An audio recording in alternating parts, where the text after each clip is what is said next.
All right, everybody, welcome to another session for Shock Week. This session covers 110.3 with Derek Vigstol from eHazard. He and I are going to cover 110.3, the safety plan. I hope you get as much out of it as I did. It was a great session, and you're going to need your coffee. There's a discount of 10% when you use 2Labs code at the bottom, at the link below. Don't forget, puppy paws, get your coffee, and get ready for an absolutely awesome session with myself and Derek Vigstol talking about the safety plan. Very important piece of the puzzle. Enjoy.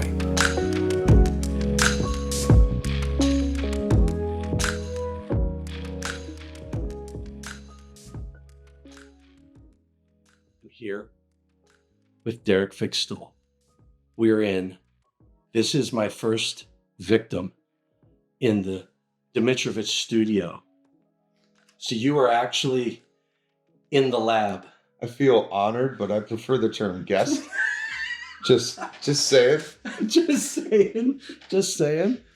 No, but so Derek, I don't know if we've done anything together. I know It's been a few years. I know that. Yeah. Yeah. And you used to go live with NFPA, so people out there might recognize your face from somewhere online. If not my face, probably that part, of course. Yeah, we had to do special lighting for that part. All right, why don't we do this? So thank you for being here, and why don't you just let everybody know who Derek Vigstol is? Yeah, so my name's Derek Vigstol. Thanks, Tom, for having me. First and foremost, you got a lovely home here. So I really appreciate you taking the time to be able to do this. And but I'm an electrical safety consultant. I work for a company out of Louisville, Kentucky called eHazard Management. And we do just about everything under the sun when it comes to electrical safety and getting into the maintenance game. We've dabbled a little bit in NEC training, but it started as a training outfit and is just kind of blown up to be consultant in just about every aspect of safety you could think of, from lockout, tagout programs, arc flash studies, all of that we've gotten into. Now, I primarily focus on safety training, coming with my strong background in 70E and the NEC and You carried a tool belt, right? Yeah, absolutely. I was an electrician. Yeah, I mean, I guess back it all the way up. That was my start in this industry, was carrying tools, and I was a IBW electrician just north of Minneapolis there for almost a little over 10 years, and then a friend of mine said, we've got this really cool gig going on here at the JTC. We think you'd be perfect to make the next generation of instructor at the JTC. What they didn't tell me is they had partnered with this organization called the Summit Academy, they billed themselves as occupational rehabilitation. Oh, which was a fancy term for when people come out of the prison system, somebody needs to help them reintegrate into society. Okay. While in the Summit Academy, which was a phenomenal organization, from what I can remember, and what they did was they would run them through basics like math, reading, that kind of thing. And then if they scored high enough, they had the option to pick like what specialized trade they wanted to get into. Well, Summit Academy had everything covered but electrical. So they outsourced it to the JTC in St. Michael, Minnesota there.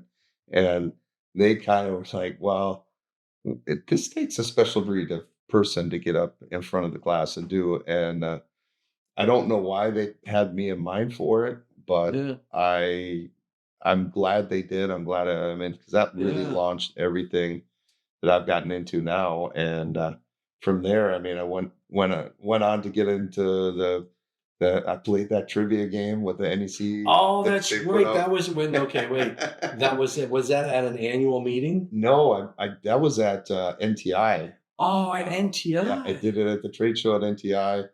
Won the iPad. I think they had an iPad 3 was the prize, and I mean, I was just a kid from a farm field in Minnesota. I'd never won anything in my life, so I'm like, yeah, let me give this trivia thing a shot, and next thing you know, I'm in Boston having Interviewing. conversations with the electrical department at NFPA about Wow. maybe I'm the next fit for their team, and I guess they thought I was. So That's pretty cool. they moved me and Katie out to Massachusetts and the kids too. They brought our kids. Yeah, Yeah. they didn't just leave them back in Boston.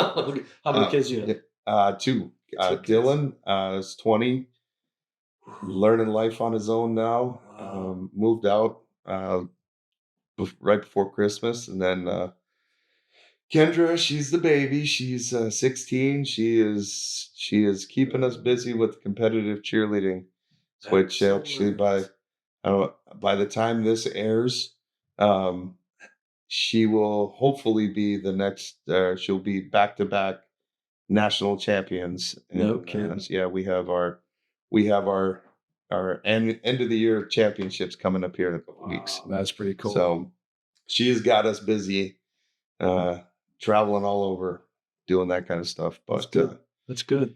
But and then I'm just busy working. Yeah, so you do a lot of training and education. So eHazard doesn't, like you said, they have their fingers into everything. They do Art Flash Studies. Art Flash Studies. We're just now kind of launching a maintenance side of the consultants. 70B. Yeah, getting into 70B, which has been a interesting kind of endeavor because with my background of being at NFPA, they were like, "Hey, Derek's the NFPA guy. Go work on some 70B stuff," and which I can't thank them enough for it. But as an electrician, a construction electrician, it wasn't necessarily 100% my strong suit. So, the old adage of the best way to learn something is to teach it, because you really dig into it and you really start learning. You start having conversations with people maybe you wouldn't have talked to before. Yeah. When you get kind of into your own little world with the 70E and the NEC side of things. That's right. Kind of forget about the maintenance piece, and which that's a bigger story in the electrical industry right there. Is we focus a lot on the proper installation in the beginning and safe work practices. But what did we do in between there? Have we been taking care of our circuit breakers? Have we been doing just general housekeeping and upkeep and thermal scans and and all that stuff? That's kind of the next frontier. But I'm really happy it's going this way, because that kind of completes the electrical safety ecosystem. I call it the trilogy, because I've talked to some customers of ours and even some of my internal people, and you look and say, we have a safety plan. They'll say, "Oh, I have a safety plan. I follow 70E, and we built our safety plan, and I'm following everything by the book." And I go, "Wow, so that's really great. What are you doing for maintenance?" And they're like, "Well, we have a maintenance. We have a group that comes in and does maintenance. Well, what do they do?" I don't know. Right. Well, they have a program. And how often do they do it? Right. And then I said, and then I go back and I think, you realize you can dress and you can have all your guys and gals all trained up on 70E and your safety plan, and it can be impeccable. But if you don't have maintenance and you didn't install it correctly, right, then your safety plan isn't worth the paper it's written on. I say this every time I teach a class: is 70E is a great industry consensus standard for safe work practices, but its fatal flaw is it's based on two major assumptions. Number one, that it was installed the way it's supposed to be, and number two, it's been taken care of the way it's supposed to be. And those two things there, I don't think that some places have as good an idea as what they should, because we'd like to say, "Oh, it's all electrical inspections, and we install new equipment, we get it inspected by the inspector, so it's properly installed." But how many installations after the fact? Oh yeah. How many transformers have been swapped out that never got an eye from? How much dust has accumulated? All that stuff. So we have our challenges cut out for us. But now, so this session, what we're going to talk about today, boys and girls, is we're going to talk 110.3, section 110.3 of NFPA 70E is titled the Electrical Safety Program. And I think, in my opinion, what I always tell people is, you can agree or disagree, but remember, this is a safe zone. Okay, this is a safe zone. So what I tell people is that 70E has the ingredients, but you need to build your safety program, your safety Correct. plan. Correct. And I agree 100% with that statement. And it's like 70E, if you're following 70E, because that's what we get a lot is, oh, what's your safety plan? Oh, we follow NFPA 70E. And if you're following 70E, like right away in the beginning, what does it tell you to do? Build your own electrical safety program, Yep. right? Yep. And really what that safety program is a company's own version of 70E, specific Right. to what it is that they do, the dangers that are present in their location, Yes. because the consensus standard process has to paint with broad brushstrokes. It cannot and will not ever cover every single hypothetical what if. Right. But in your facility, those hypothetical what ifs become real, and they become real things that you do on a daily basis. So you've got to do it in order to comply with the OSHA standards, Yeah. and to meet the 70E rules. Yeah, absolutely.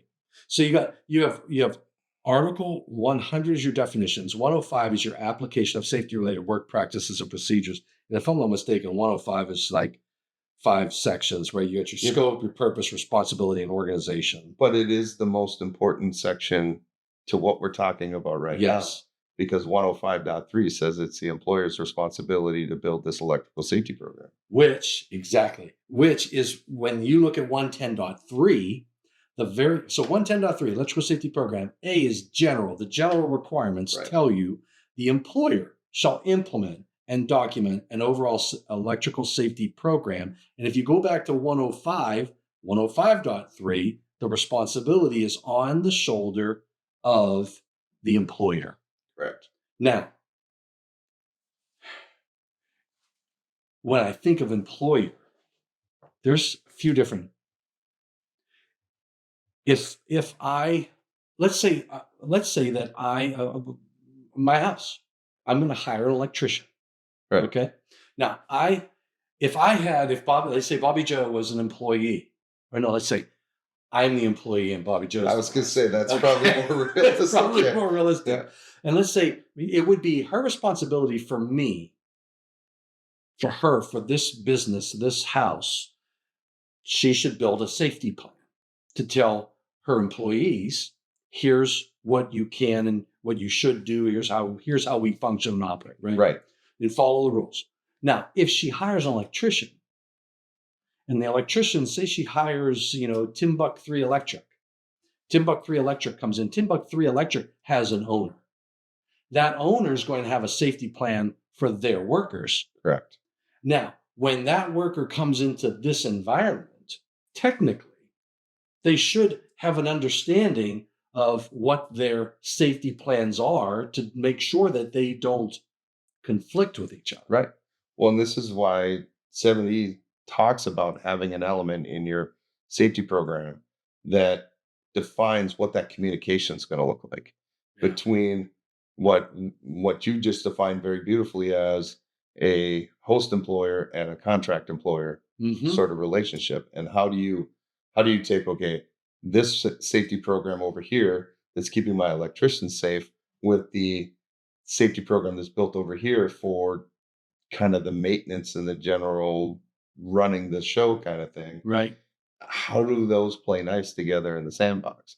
So you have to have open lines of communication between the two employers. As an electrician, I have to understand that. Yeah. Because I have to understand that it's not just my boss that I work for. Yeah. I also work for your boss. That's right. Right? When I come into this house to do work, the boss is the boss, right? That's right. So I need to understand what their expectations of me during my work are, and also marry that with the expectations of me from my employer. Yeah. Now my cousin had his own contracting business, and I was going to write an article for IEC Insights. I had a column, Safety Corner.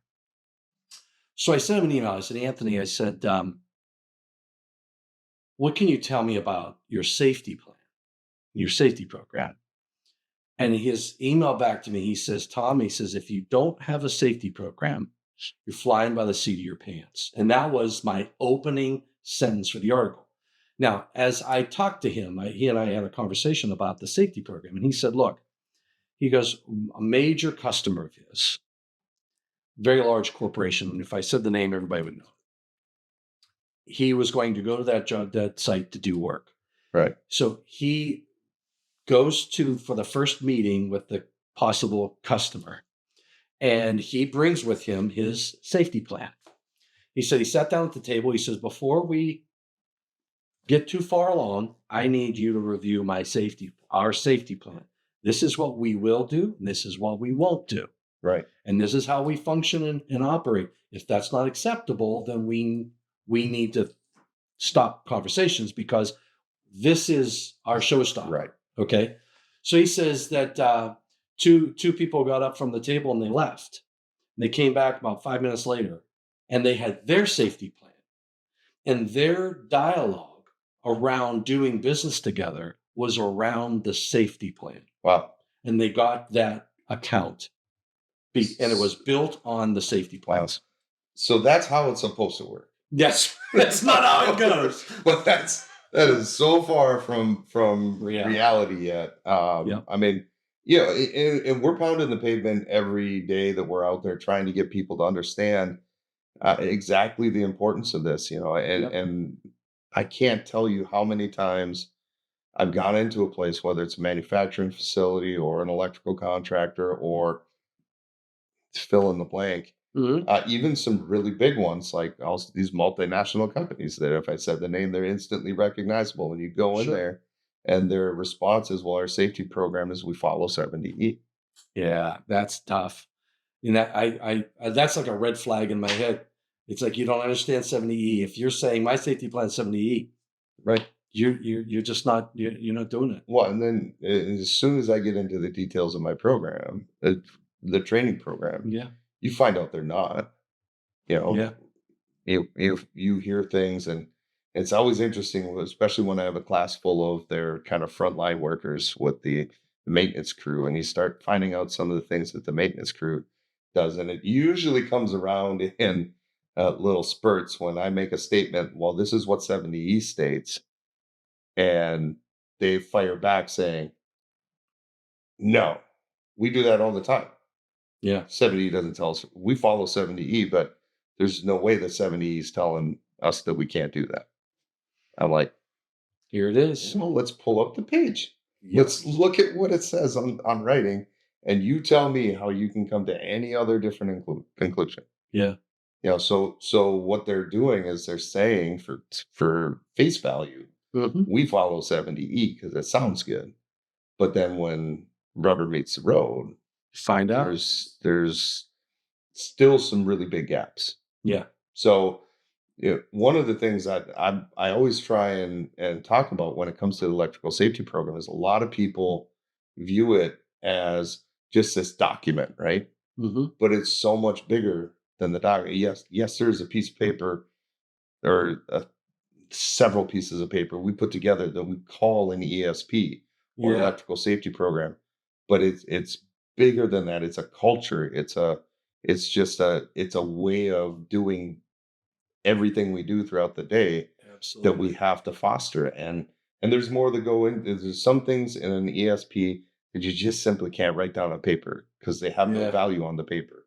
You have to lead by example. You have to strive to make sure that you're doing this. You have to hold people accountable. Oh yeah. Oh Yeah. yeah. Yeah.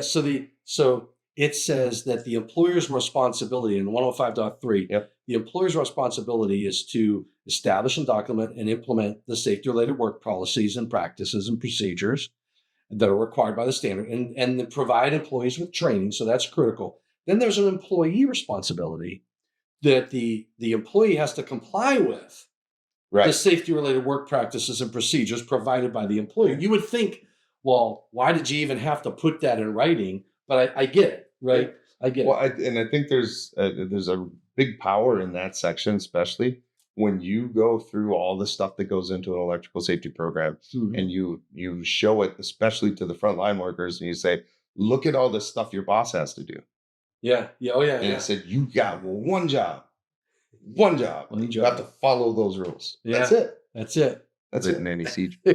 Yeah. Just do it, man. Yep. Just do it. So 110.3A establishes that the employer has to implement, document an overall electrical safety program and direct all of those appropriate actions regarding the risk assessments and Right. all that good stuff, right? Um, they point us back to Annex P with regard to OSHA requirements, Hmm. which you know what, that was an interesting one. I never really. So here's the thing: every time I when I teach stuff, right? Sometimes the informational notes you it's easy to skip over, but this one here this time I don't think I ever really looked at in Annex P. I don't know if you have. Um, Well, I may have seen it once or twice in my days at NFPA, but yeah. but here's the thing: when I look at informative Annex P, oh, there's less content than it used to be. But listen to no, there's just P1, P1. There's just one P1, just general. Okay, so here's what it says. It says injuries from electrical energy are a significant cause of occupational fatalities, blah, blah, blah, right? In the US. This standard specifies requirements unique to the hazards. Okay, get that. But it says, I love this sentence. I love it and I hate it. By itself, however, this standard does not constitute a comprehensive and effective electrical safety program. Right. That is pretty profound. So one thing that tells you right there is nobody's reading the informational notes. Yeah, right. Well, but yeah, but that's true. Now, here's what when I think about that. Now, when I talked to Wes Wheeler at Nika. Yeah. Wes said, Tom, a safety for our workers, electrical workers, is not just electrical in nature. Right. Okay, so he brought out the fact that you've got fall protection, you got trips, you got the guy who's coming or the guy who's driving to the work site. Right. They have to have driver safety, right? Is that electrical? No, but is it safety for the workers from your contractor? Absolutely, right? So he brought that out, and then I didn't read this until was it last night or this morning? I think it was yesterday. I think it was yesterday, and it said by itself. This standard does not constitute a comprehensive and effective electrical safety program, and it says the most effective application of the requirements of this standard can be achieved with a framework of a recognized health and safety management system. And I think that's what Wes was talking about. Right. It didn't dawn, you talk to people and you hear the words. And I remember my conversation with Wes, and he was telling, he's like, he kept trying to emphasize, he's saying, look, you got to think about all other aspects. It's not just the electrical. And it wasn't until I read this, and I've never downloaded ANSI AIHA Z10, the American National Standard for Occupational Health and Safety Management Systems, or ISO 45001, which is Occupational Health and Safety Management Systems. I never downloaded those, but I'm going to Yeah. now because I'm We're both intrigued. going to. No, I already have Z10. Do you have Z10? Yeah, because that has a lot to do with the risk assessment sides and like getting into controlling some of that stuff. I might have Z10 Yeah. then, because I downloaded a document because I was investigating risk assessments and I found a reference. I think I do have Z10 because it talks about likelihood and severity and how to determine what Right. is the likelihood and what's the severity. Yep. I do have that document. I could be wrong here, but I think that might even be where the hierarchy of risk controls comes from. Okay. Yeah. I think you're probably right. So, but that I thought that was very interesting, and that comes right out of 110.3. That's the 110.3A general requirements. that is informational note number 2 points us to that. Right. Well, if you look at it, it's like you can draw kind of similar comparison to just NFPA overall, right? Like NFPA 70E and 70, the NEC and 70B and 55 and all these different standards. They're chapters in an overall Yeah. fire code Yeah. process. No, you're right. You know, so like yes, 70 happens to cover electrical stuff, but you've got, you know, combustible gas and dusts and Yes. fire standards and sprinkler protection standards. You got all these different chapters to it. Yeah. Well, the ESP is a chapter in your overall HSE program. Yeah. And so health and safety, we got into the discussion of suicide prevention. Right. Right. And there's so many aspects from a health and safety perspective. We're focused right now in this discussion. We're talking about the electrical safety. We're a sliver Just as out of the big picture. Yeah. You know, so I think that my takeaways on 110.3A, the employer's responsibility, and you've got to think about it's the employer of, you have the host employer and you have the, what'd you call it? Contract. The contract employer. Yes, the contract employer. So you have both of those aspects. They do intermingle with each other. So you have that dynamic. And then you got to realize that what we're talking about is a portion of an overall safety, health and safety Right. program. So that informational note just popped out at me. All right. So anything else on 110.3A? No, just to really stress that this is bigger than just a document, right? Like Yeah. we're going to talk mainly about putting together a document, but the program is bigger. It's a culture. It's a system. It's, like you said, fitting into that HSE, and you know, Lotto comes into this. I mean, we're going to talk about that other stuff too. Excellent. All right. We're moving on to 110.3B. Well, I hope you enjoyed that session. I don't know about you, Derek is a wealth of knowledge. I hope you can tell that by now, but just what you saw earlier here. 110.3A, we're going to go through the other sessions, A, B, C, D, all the ways up to L, and they're all in a row somewhere on my YouTube channel. Take a look at it. I'm peppering these throughout the Shock Week, but you're not going to want to miss the rest of them, because if you like that discussion, which I hope you did, you are absolutely going to love the rest. Don't forget your puppy paws. I've got Rottweiler I'm drinking. I purchased Pit Bull and my favorite, Bobby Joe, and my favorite, Chocolate Lab. And Jake loves it too. So anyway, we did a deal with Puppy Paws. If you click the link down below and use the code 2LABS, the number 2, LABS, you'll get a 10% discount off your coffee or tea or whatever it is that you purchase from Puppy Paws. So check that out. Get your coffee, and I will see you at the next session, the continuation of 110.3 discussion. All right. Thanks for joining us in Shock Week. Thanks for what you do for electrical safety. And thanks for what you do for the electrical industry. Stay safe and catch you in the next one.